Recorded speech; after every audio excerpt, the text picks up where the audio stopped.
Sarah is the spiritual support coordinator for Stone Belt Arc in Bloomington, Indiana. And in her daily job, she supports people with intellectual developmental disabilities to explore who they are and what their spiritual beliefs are, and to grow connections in their chosen communities and experience belonging in their chosen faith communities. And Deborah is the associate pastor for youth and children at Central Presbyterian Church in Summit, New Jersey. So we are glad they are here, and we are glad you are here. And Sarah, I'm going to, one other thing I was going to say was just one of the reasons we kind of put it this week was that this past Sunday was both Disability Inclusion Sunday and Christian Formation Week and Celebration Sunday. And so we wanted to make the connection to those two. And I will say before Sarah starts that we have a resource list that is a wakelet, one link that we'll give you that will have a link to all of the resources that both of them are going to be sharing today. And then and then Janet will also from time to time drop a couple of other links in the chat, like she just did about Disability Inclusion Sunday and will about Christian Formation Week. So just so you know, you will have everything, including the PowerPoint. So thank you, Sarah. Go ahead. All right, let's see. Hopefully you all see that big screen.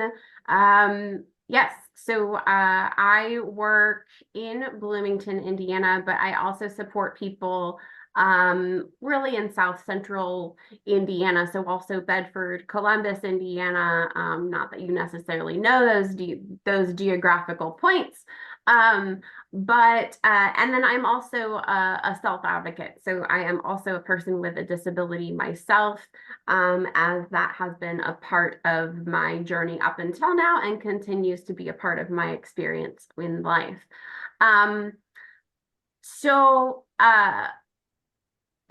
I guess what I'm going to share with you today are just some 3 initial tips or tricks or areas to help faith communities support people with disabilities. I will say my biggest knowledge or experience is people with intellectual and developmental disabilities. So that is what I am most familiar with, and that is my context. Stone Belt is a service provider, nonprofit, community-based service provider. Which means all of the people that we support live in the community, in their own apartments, houses. We do have a few group homes. People sometimes live with their families still. We do have also a variety of different support services, so residential, job coaches. We have a mental health division that supports people in their mental health needs. And then we do have a day program that helps to explore employment skills, life skills, stuff like that. And about 7 years ago, they allowed me to start the spiritual support program, and we've been really just developing that ever since. And through that work, and you'll also hear a lot of my work in my doctoral studies, and then this pilot that we're working on, but just a lot, we've just learned a lot in working with faith communities on what they need, and then also what people with disabilities need, and service providers. So you'll get a lot of that information. Let's see. To start, some of you this may look familiar to some of you. Eric Carter, Dr. Eric Carter developed this belonging wheel. You'll see me reference this numerous times because this really is the biggest key in really welcoming anyone into your faith community. People with disabilities are no different, but that really the process starts with being present, which actually is one of our first barriers for people, many people with intellectual and developmental disabilities, is even being able to get present and transportation. So we'll talk about that. And then as you get to know the person, you start to learn a little bit more about them. What's even better than just showing up is when you're actually invited by somebody else. That makes you feel a little bit more like a part of the community. Then they start to get to know you. Then you mutually start to supporting one another. It's not just one directional relationship it's not a charity model. So the idea is that you're supporting one another and sharing gifts of one another. And then eventually you get to the point where you really need that person. The community is not the same without that person. You know their gifts. And also supporting people then becomes really easy because this is my best friend, Sue, and she needs to be here and we're going to do everything it takes to get her here. And so the community then tends to jump into gear. So this will come back and reference this a few different times. But the biggest thing that I want to first hit is transportation. So transportation is one of the biggest barriers for many people with intellectual and developmental disabilities. From an individual and service provider standpoint, many people, not all, of intellectual developmental disabilities are unable to drive. There's chronic staff shortages. So if you have two people living in an apartment and they both require, or one person, the roommate requires staff support, but the roommate doesn't want to go to church, the staff can't take the other one. Or somebody is maybe really independent, doesn't need staff on Sundays, and so they don't even have staff at all to come by and pick them up, especially in a staff shortage situation. Public transportation often doesn't operate on Sundays, or there's weird quirks with public transportation. If you have accessible bus options, oftentimes that has to be scheduled ahead of time, canceled. So the flexibility, even in public transportation, is not very flexible. And then direct support professionals themselves may have historical religious trauma. Even though it is required to be a part of their job, it is really difficult for us to get direct support professionals to support people in their faith traditions, especially if it's different from their own. And especially if they carry any sort of historical trauma. So what we've also found, especially in the studies and the research and the surveys for my dissertation, was that congregations were telling me that there's this just general fear and anxiety of unknown expectations and needs. It's not that they don't want to support people with disabilities. It's not that they don't want to provide transportation. They just don't. I get a lot of questions of, what do I say? I don't know what to say. What do I do? There's just these general fears and anxieties. So remember, anybody over the age of 40 probably didn't have people with disabilities in their classroom. So it's not a part of their social engagement. And so many of your congregations have higher fears and anxieties of just the unknown. And so then they're more apt to not volunteer to support people. It's also a common misconception that people with IDD or other disabilities can't be there with peer support, that they can't be there without staff. And so I get a lot of liability questions and stuff like that, when all of that is really not an issue. There are some people that need to have staff, but most of the time, if you know the individual and you gain some of that knowledge, natural supports are possible and you don't have to worry about liability issues, even in your vehicle. It's like driving your friend. You have a friend that needs a ride, you don't have them sign a liability waiver before they get into your car. So same thing here. And I can answer more questions about that because I think that's often a question that I get about transportation, but you don't have to worry about liability issues. If general lack of motivation when the person isn't known. So this goes back to that belonging wheel. One of the things that we found out in these studies was the more a person is known, the more that individual is a part of that community, the more that community is willing to support that individual. If they're kind of a stranger, people aren't going to volunteer to help out. So some of that's like, okay, that's kind of common sense. You're more apt to help a good friend out. You know them, they're a part of the community, you want them there, you need them there. So you're more apt to do whatever it takes, spend that extra hour helping them out with transportation. If they're unknown and a stranger, people are just not more apt to help out. So there are a few things that congregations can easily do to help with this. One of these is you can create an accessibility communication card. This can be at your welcome table, this can be in the pews, this can be on your website, this can be, I mean, copy and paste it anywhere. I've listed some other examples, not just transportation. And then open space for people to fill out anything extra. But giving some examples helps to give permission for people to ask support in those areas. Something that we found is people with disabilities get a little exhausted or intimidated by asking for help all the time. So by having some options up here as kind of like, it's okay to ask us about these things, that kind of gives them permission to go ahead and ask for support in those areas.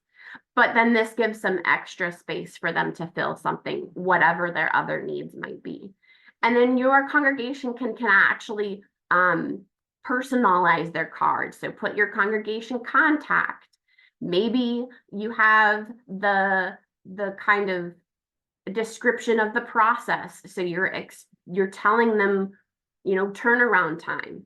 It's always good to let them know when you're going to try or aim to have this accomplished by, and actually have a plan. And we'll talk more about creating that plan here in a second. So this is a easy accessibility communication card that you, as your faith communities, can do. Another thing that I got back from congregations was they don't have a transportation procedure. People were like, well, we don't have a transportation procedure. We wouldn't know what to do. Okay, well, create one. But then people didn't know how to create one. So I'm helping you create one. So the first step is, how are you advertising and collecting the requests? So those accessibility cards that I showed you would be one way. Maybe you do verbal announcements. Anybody need a ride to church? Maybe you have other information on a website or email requests. So where are you advertising that transportation is something that you're offering, that your community is willing to help out with? And then who do these requests go to? So again, those requests come in, now what? You don't want those to get lost on a table or in a basket somewhere and end there. So do they go to a secretary, a specific person? Do you actually have a transportation team? And then who or how do these requests get filled? So who then figures that out, and how does that happen? So do you have a transportation volunteer team already formed? Do you go ahead and just call congregants upon request? Whenever it happens, you just get on the phone and go through your directory. And then always setting a turnaround time goal. Again, making sure that the pieces, this doesn't get dropped any way along this process. So setting 14 days, give us 2 weeks and we'll try and figure this out. And then on the bottom here, it's just, okay, what elements of this above plan do you now need to do? So maybe you decided you need to do a transportation volunteer team, but you don't have that yet. So that's going to go here. And then on the second page, okay, so now what do we need to do? Okay, we need to create a volunteer team. Okay, who's going to do it and by who and by when? So really helping to stick to those goals so that nothing gets dropped. And then finally, the other thing that we found is there's some accessibility needs even in what vehicle you use, right? So this just helps to kind of finish that process. What vehicles are we looking for? So maybe the person uses a walker, but the walker can fold up and fit in the back seat or a trunk. Maybe a person can't climb up to a big truck, so they need to have some sort of sedan or something like that. So all of this, very simple, but this helps to walk through some of those initial extra things to think about, so that you don't end up pulling up and the person's unable to climb up into a multi-step vehicle.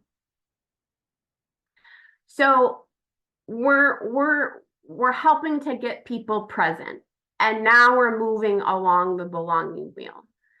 The other thing, so on the belonging wheel is this kind of bottom third, which is the relationship building. And this is, again, really important. We can talk about all of the different technical resources that you might need to support people of all these different situations, different tips, tricks, resources. But the biggest tip that I can give you is to start to get to know that person. Each individual person is different. So all people with disabilities don't need the same accessibility, don't have the same accessibility needs. A person may not have any other than transportation. And the other thing is, if you get to know them, they may tell you exactly what you need. So you're already thinking, oh, well, how are they going to be able to participate in this Bible study? Do we need to have somebody read to them? Do we need a translator? What do we need? If you get to know the person, they may tell you exactly what you need. Oh, I can read. You don't need to read to me. Or I don't need to read. I'll just listen. I don't need to know what's on that page. I don't care. I'll just listen.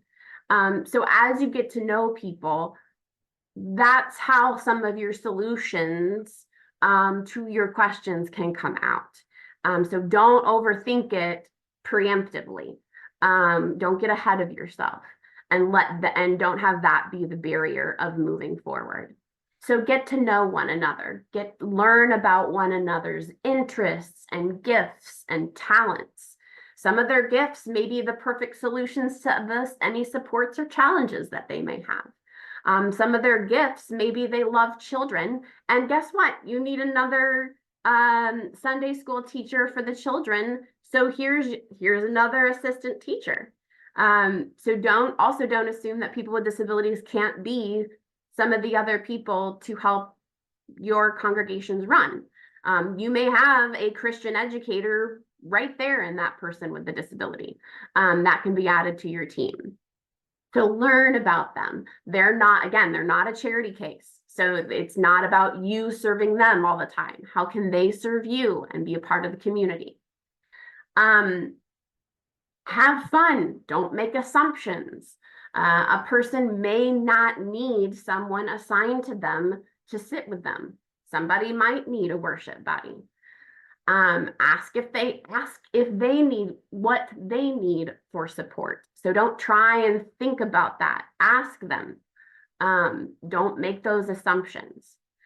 So one of the things that I did in creating some of these resources is I just went to people with intellectual disabilities themselves, and I said, hey, what are some tips that you have for people who aren't used to being friends with people with disabilities? What do you have? And these were from their mouths, from the mouths of people right here at Stonebelt. They said, don't overthink it. Another person said, be yourself.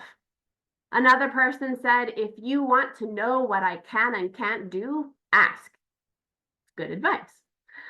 Ask me what my hobbies are. So this is just how do you be a friend to people with IDD. If my speech is difficult to understand, ask for me to repeat myself.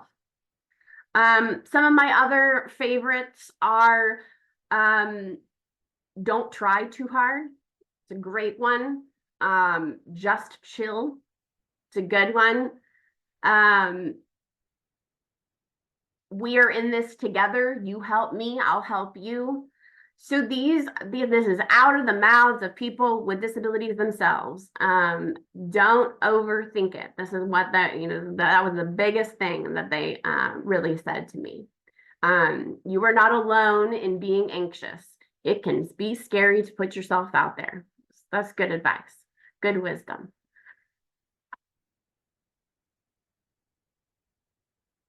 So now we're back at the belonging wheel and we're moving along with the belonging wheel. We're continuing to build that relationship up.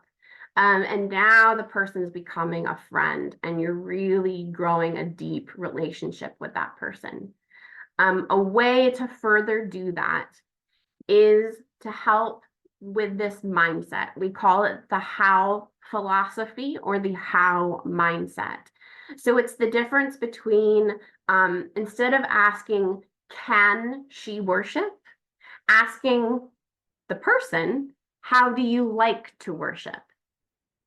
How can he get to church? How can we support you in getting to church? How can she acolyte? How can we support you in acolyting? How can he participate in Bible study? How can we support you in Bible study? And I'm going to pause there for a second. And I am actually going to ask for your all's participation in this. So I want you all to unmic yourself if you have something to say, but what are the biggest differences that you're noticing between the can, can't mindset and the how mindset?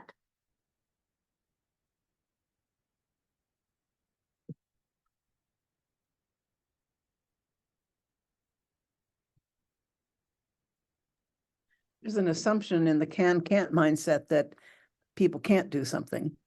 And the assumption in the how is we're going to get to yes with you. Exactly. We're not going to even assume a barrier. We're gonna look at what are the possibilities? We're gonna make this happen.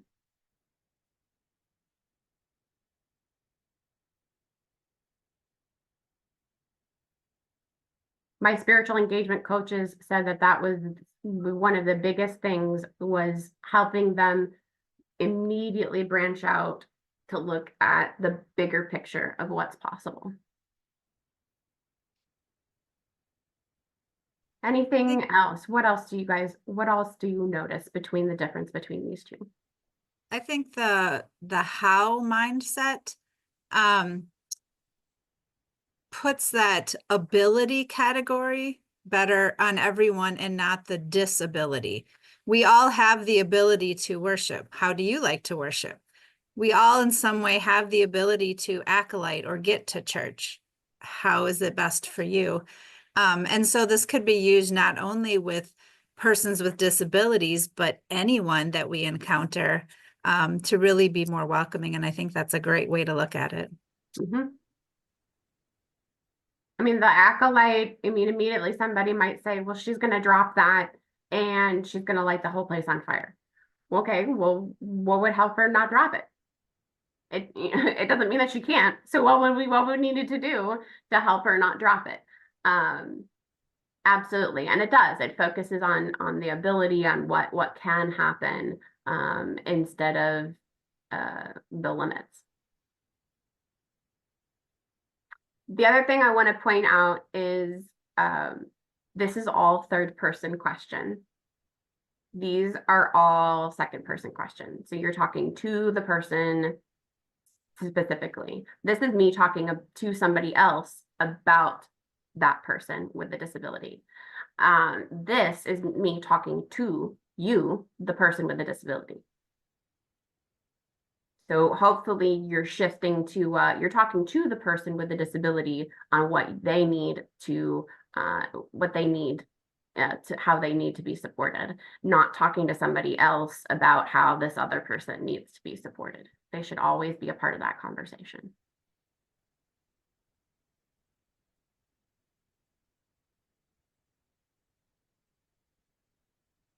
And that's all I've got, but I wanted to leave plenty of time for questions.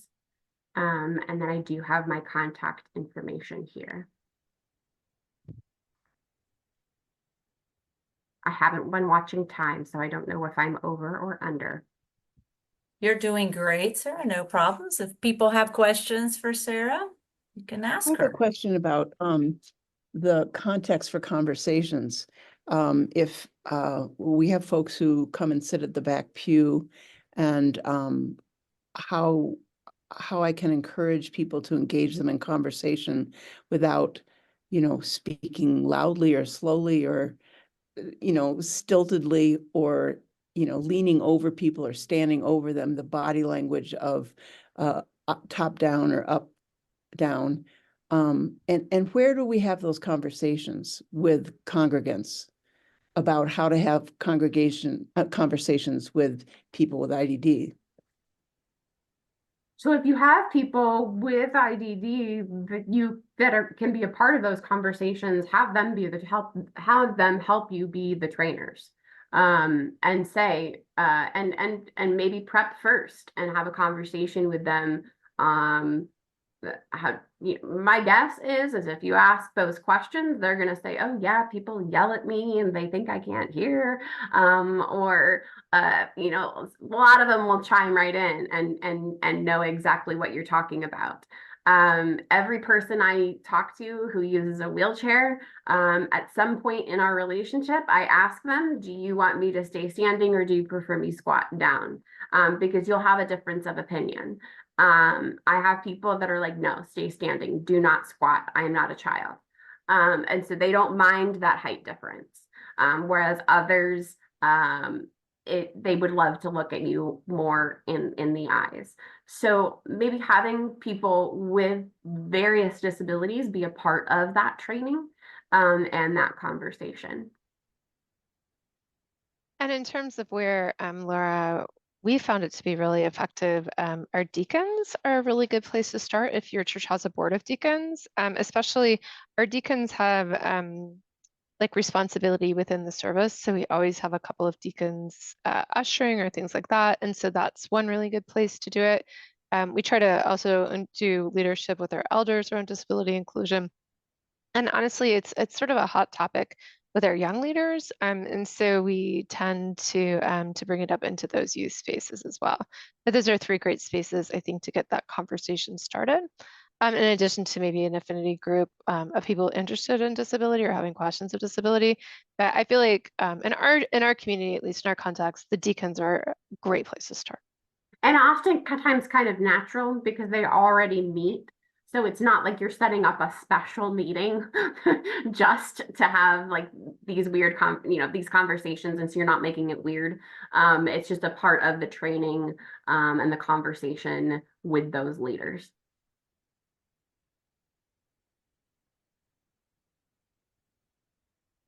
And of course, leading by example. People pick up on it. Sarah, I had a question. Yeah. In terms of, I know that and I know I'm not expecting a yes for this, but I know that there is funding now available for family members and things like that to provide care.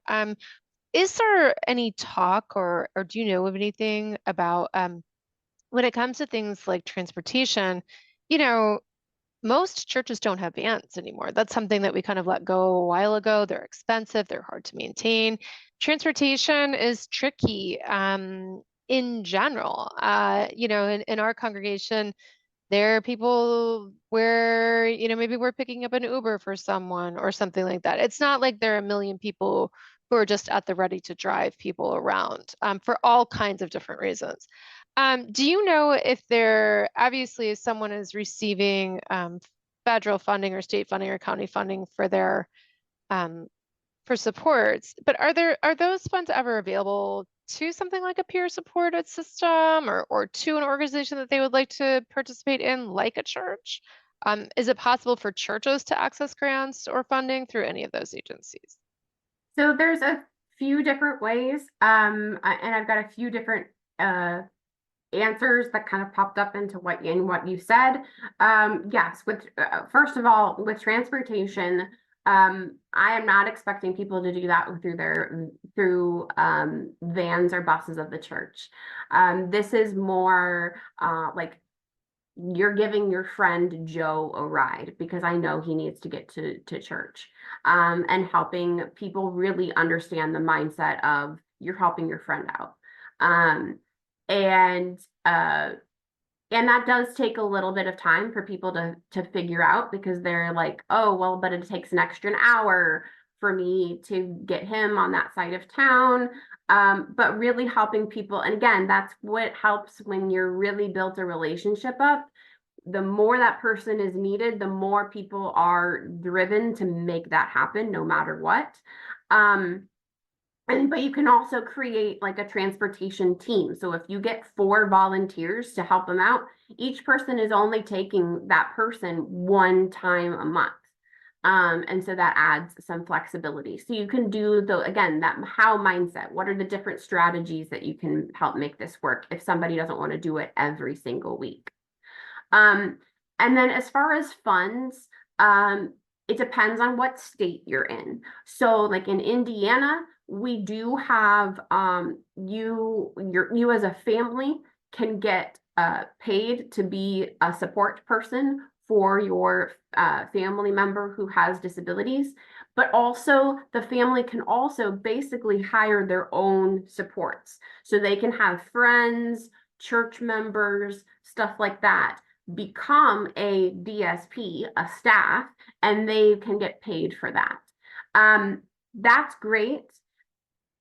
It's always great. It's even better if it's unpaid. I mean, it goes both. I mean, yes, you're getting that financial support, but at the same time, then that person becomes kind of staffy.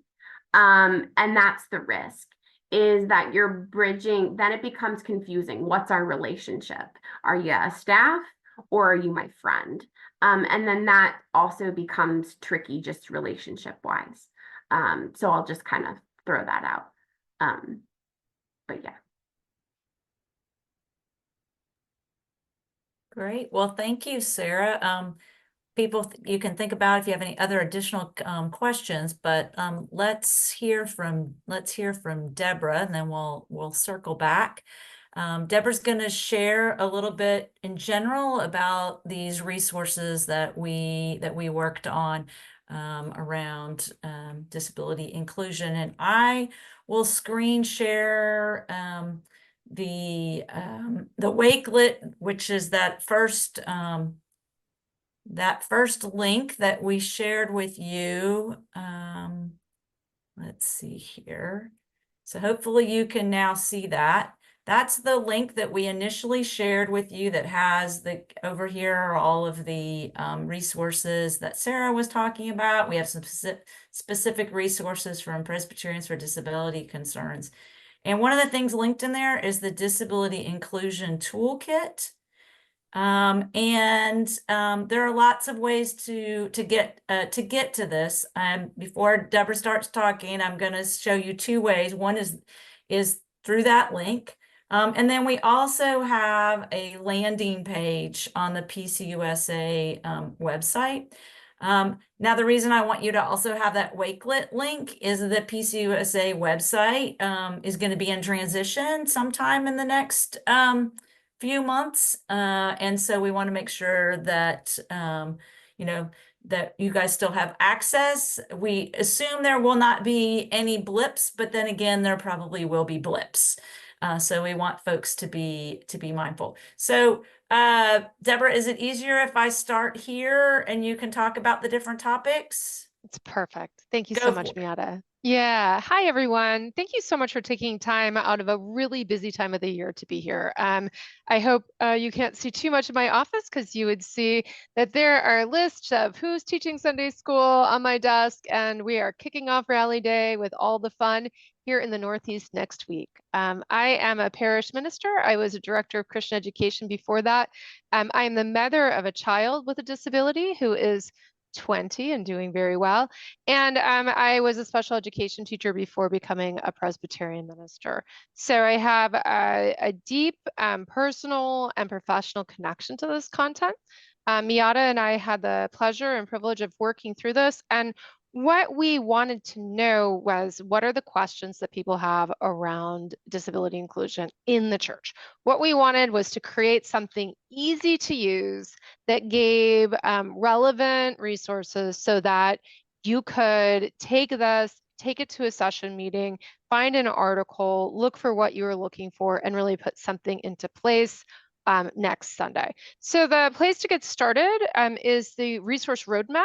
It is down actually on the bottom.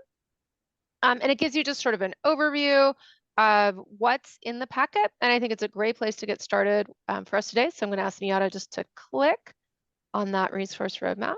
All right, and what I'm going to tell you is that all of the pieces that are in the resource roadmap are now individually linked in this wakelet as well.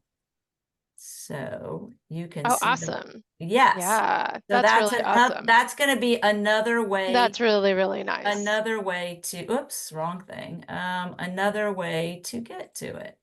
So let's. So we worked hard to listen to what people in churches were needing, and we tried to be organized in our approach. We started out with just looking at different organizations that can help you out along the way.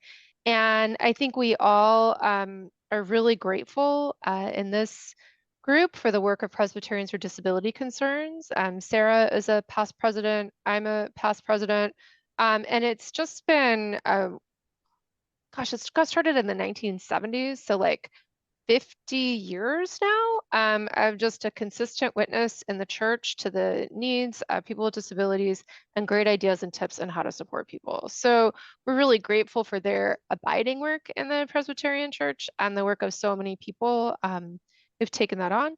And we're also really proud that our leadership right now, that we just work really hard to privilege the voices of self-advocates in the work that we do. So if we look at the resource roadmap, it also includes the AAIDD Spirituality Network, Faith Inclusion Network, Collaboration on Faith and Disability, Friendship Ministries. There may be things here that you aren't, or that you know of that aren't here, but this is like a good list of organizations to get started with. Going on from there, there are lots of great pieces of media out there that you can share with your congregation that you might want to use for something like, I don't know, I always like a movie share kind of evening with questions afterward or conversation afterward. So there's some things that you can use there.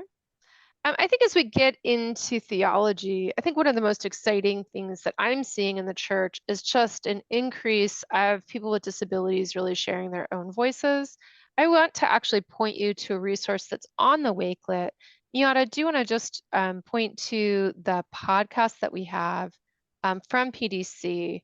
I found this incredibly helpful in preparing. Yes, it's right here. Mark 7. Yep. I found this really helpful in preparing for my sermon last week as I was sort of wrestling with, what do I do with this healing narrative? That can feel like an uncomfortable space to preach in. I'm like, oh gosh, like I don't want to fall into the trap of thinking that Jesus wants to heal everyone. Like, how do I talk about it? It was a wonderful conversation. And so I strongly urge and encourage us to keep on listening to those voices. There's a wonderful resource. I'll put it in the chat as well. The Millennial Podcast. Latia Fraser did the whole 9th season of that. And she just talked about issues around disability the whole time. It was pretty great. Right. It's somewhere Mhm. here in the Wakelet. It's somewhere in the Wakelet too. Yep. Fabulous. I'm not surprised. And then thinking about, I actually really like Bethany McKinney Fox is on this podcast. She writes a great theology of the healing narratives that I found really helpful in interpreting that as a minister. And there are a lot of other lists. There are a lot of other resources listed on our quick sheet that kind of can help you as a pastor, as someone who's preparing, as an educator, and thinking about how to have a theological stance toward disability that's really winsome and inclusive and that helps bring everyone to the table.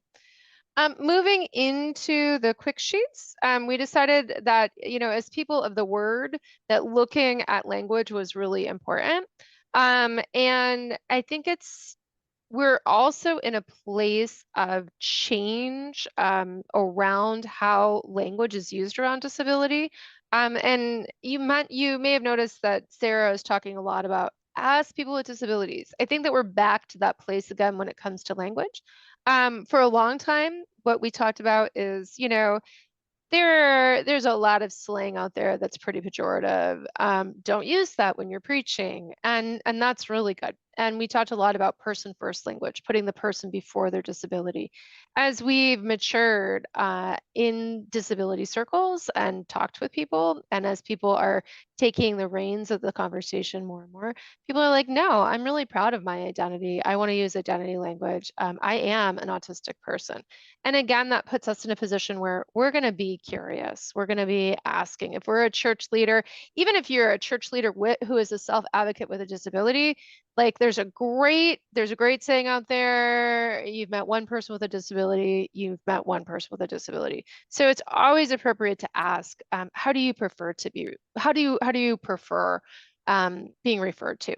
And what I would say is if you are talking about your own experience, use identity language if you love it. Use person first language if you love it. If you are talking about the experiences of others, use person first language. It's sort of more academic. It's a little bit less personal is how I would say it.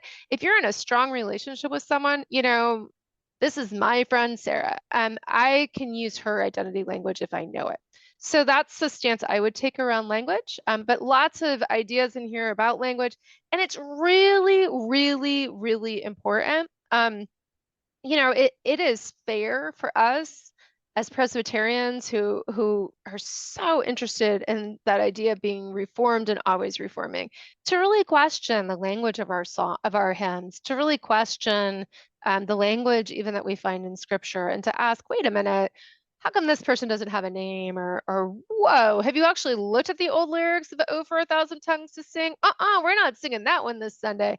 And anyway, and to be really mindful of language, because what we also know is the language that we use in worship really does matter to people. It really matters. And so when people are having the experience of worship, it can not only be jarring, it can be really interrupting in their faith. And so having language that is inclusive, having language that prioritizes the experience of disability is just, we thought, absolutely crucial.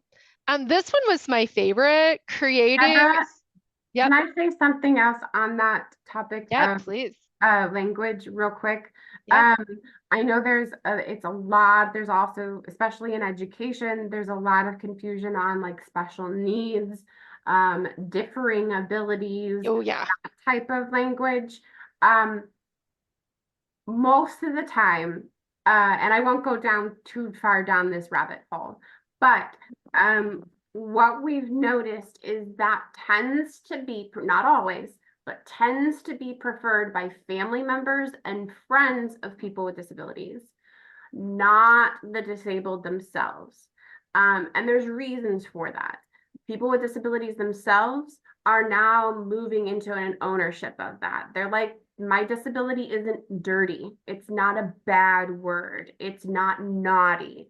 So there's no reason to cuteify it or nicify it or be gentle with it. I'm disabled. It's clearly a part of my reality. Like, it's my norm. I don't need to cutie it to be okay with it.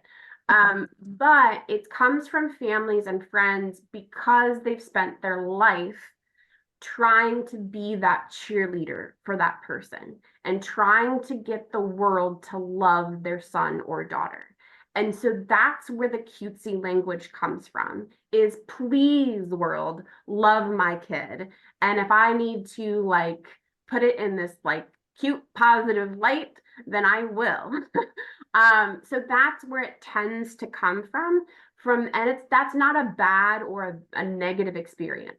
That is a real experience with real opinions of family members who want that language. But it's good to notice there's that difference between preference. Okay. We've definitely moved away. I mean, and also, you know, even in the education world, special education is the name for disability services in the school typically. And we've really moved away from that in our context. It's disability ministry in our church and in our presbytery. And so, you know, and when people have a question about, oh, should it be special needs ministry or special Christian education or something like that, I think Sarah makes a really great point. This one was my favorite section to write, creating sacred space to all. And I have found this actually to be the most useful document in my ministry context, because this lets me talk to people on the buildings team. It's a simple thing, but like if I have 36 inches between tables and chairs set up, people can get through. It has really changed how we do setups in our church, and it really allows me to just say, hey, you know, it's not just doorways, it's how we set up the table, it's how we set up chairs. And like some of this, like, you know, just design standards stuff is so black and white that it can be a powerful tool in talking to your building committee and and then what we find also in terms of your pastoral ministry is, if you've created a space that's more accessible to use with a wheelchair, it's also more accessible to use with a stroller. So you're creating space that works for everybody. And you'll see that over and over and over again in your church, that when you design universally, you're opening up the doors wider and wider. That's actually something that that Tom Reynolds talks a lot about, is that in creating increased community, increased acceptance, we're actually creating space for people we never expected to. So I loved this one, especially, like I said, the room setups. That was transformational for my ministry. Another thing that Sarah talked about so eloquently is that idea of social support and that idea of building a sense of belonging. If you are looking for, you know, who do I talk to first, or how can I implement that? We have a few notes in here about, you know, how to do peer buddies, how to have an adult or peer shepherd in a different space, in whether that's Christian education or worship or Bible study. And also talking about how to handle behavioral differences, places you can look for that kinds of support. And another thing that's really, really, really important in my academic work, as well as in my ministry work, what I have found is that leadership is often overlooked. Sarah mentioned, you know, when you include a person with disabilities, you might be including your next Christian education teacher. And what I found in my own research is that leadership was essential to belonging. Now, most of you probably know this in your church. I'm guessing all of you, there was a lady in my first church named Sally Aber, and she's like, we don't have any pew sitters in this church. And she would take out her directory and she would go through and she'd be like, Sarah Smith hasn't done anything this year. You know, let's ask her to do the egg hunt. She was kind of amazing at engaging people in leadership in the congregation. And I think that this is even more powerful when it comes to people with disabilities, especially because I was just chatting with a friend of mine who has a lovely 8th grade child who would love to be in the school play. Now, I live in the Northeast. I live in New Jersey. I serve in Summit, New Jersey, and our director for the plays wants our kids to be in something called the Paper Mill Playhouse Rising Stars. She wants a big fat prize, and guess what? She doesn't have a place. She does not have a place for my friend's beautiful and amazing child. My friend was told, well, maybe she could usher. That is heartbreaking and really, really tough. And I wish that it was different in my schools. Creating opportunities for real leadership for my friend, for this amazing child when she can, and really funny, she's been Mary in our Living Nativity for years, and she's moving up to the Mary with the animal this year. Because I know how to create supported leadership and graduated leadership for this child. She's never going to be the star of her high school play, unfortunately, in our community. She's not unless there's a drastic change of culture. But she can be the star of the Living Nativity. And that's a really important moment where she knows, one, that she belongs in our church, that she belongs in our community because it's a community event, and that she belongs to God. And so what I found in my research is that the thing that children and young people with disabilities identified most with belonging in the church was leadership. And so leadership becomes not only like, leadership is really interesting because on the one hand, it's practical, like, oh, I need someone to help with Sunday school. So it helps you out. Number two, it can involve people that haven't been engaged before. But number three, and I think most importantly, is theologically, liturgically, it creates an intense experience of welcoming and belonging. And finally, we know that for people with disabilities, when they see others in leadership, that it's incredibly powerful. So that's in there a little bit.